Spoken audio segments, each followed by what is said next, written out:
Hi guys! Welcome to my channel, K-Finance, and for today's video ay gusto ko lang i-share sa inyo itong application na ito na kung saan pwede tayo dito na makakuha ng bonus upon sign up.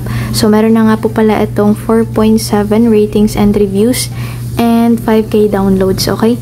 So ang gagawin nyo lang po dito ay i-click po yung link na nasa description box and install nyo lang po itong application.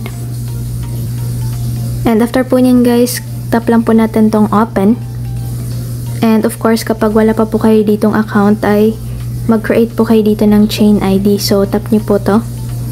And magbibigay po sila dito ng chain ID. So, make sure lang po na na-save nyo nga po dito yung inyong chain ID para nga po in case na nakalimutan nyo po dito yung inyong password. So, pwede nyo po siyang ma-recover using chain ID. Okay? So, click nyo lang po itong copy or screenshot nyo po ito para nga po ma-save nyo po dito yung inyong chain ID. And kapag meron na po kayo ditong ID, ang gagawin nyo naman ay gagawa po kayo dito ng password.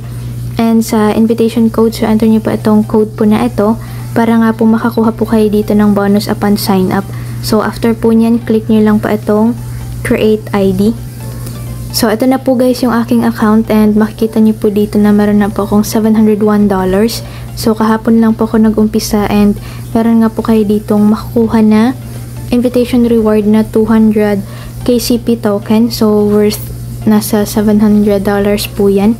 And nag-sign in po ko dito kanina at kahapon. So nakakuha nga po ko dito ng 1 token per day po. Okay, so KCP token dito yung kanilang token po. And then makikita nyo dito 202 KCP token.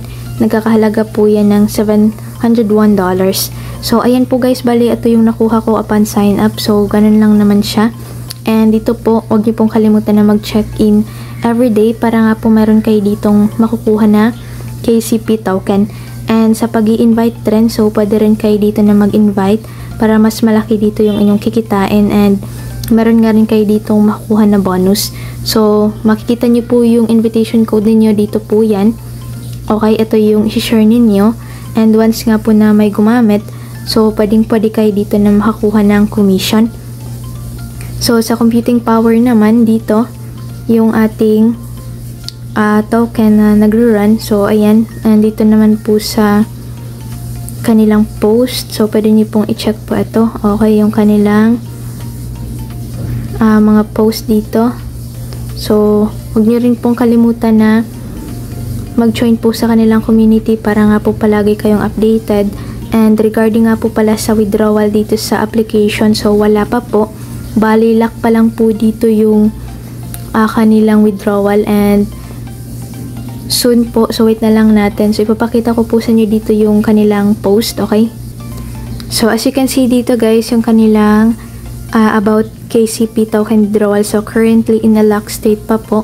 Bali, yung kanilang token naman dito ay listed naman siya sa PancakeSwap. So don't worry po dahil nga po meron na rin pa tong contract address. So yung kanilang application lang po is wala pa nga pong withdrawal. So locked pa po siya and wag nyo nga pong kalimutan na mag-join sa kanilang community para maging updated nga rin po kayo dito sa kanilang application. So pwede nyo rin pong i-explore dito yung kanilang app. So chain ID dito nyo po yan makikita. Then invitation code, version update, language, then yung kanilang official website. So tap natin to. Check po natin dito yung kanilang official website. And coming soon pa nga lang po dito yung kanilang application sa App Store. And dito po is yung distribution ng kanilang token. Then makikita rin natin dito yung contract address and total supply. Tapos dito naman is yung kanilang trading platform. So nasa MetaMask, PancakeSwap, Coinbase, and marami pa nga pong iba or yung mga trusted na wallet po. So dito naman pwede nyo po yung i-check yung kanilang vision and mission, then yung roadmap nila. Okay, basahin nyo na lang po ito. So ngayon guys, if ever naman po na nakalimutan nyo dito yung inyong password sa application and yung meron lang po kayo is yung inyong chain ID, so pwede nyo pong ma-recover dito yung inyong account using your chain ID. Okay? So make sure nga lang po na kapag nag-sign up kayo ay na-save nyo nga po kaagad yung inyong chain ID para nga po na if ever na nakalimutan niyo po dito yung inyong password or wala na po kayong access dito sa inyong account, so marirecover niyo po siya gamit nga po yung Chain ID. So paano po ba yan? Okay, bale hindi niyo na po kailangan na i-delete dito yung inyong account. All you need to do po ay i-uninstall po dito yung kanilang application. So dito guys, uninstall lang natin dito yung app. And then punta po kayo sa Play Store. Then ang gagawin niyo ay i-reinstall niyo po yung KC application po ulit, okay? So install niyo lang po siya ulit. So after po nating ma-install ulit, open lang po natin dito yung app. And dito po sa baba ay meron kayo ditong makikita na import Chain ID. So click po natin to. So all you need to do guys ay paste nyo po dito yung inyong Chain ID and gumawa po kayo dito ng panibagong password.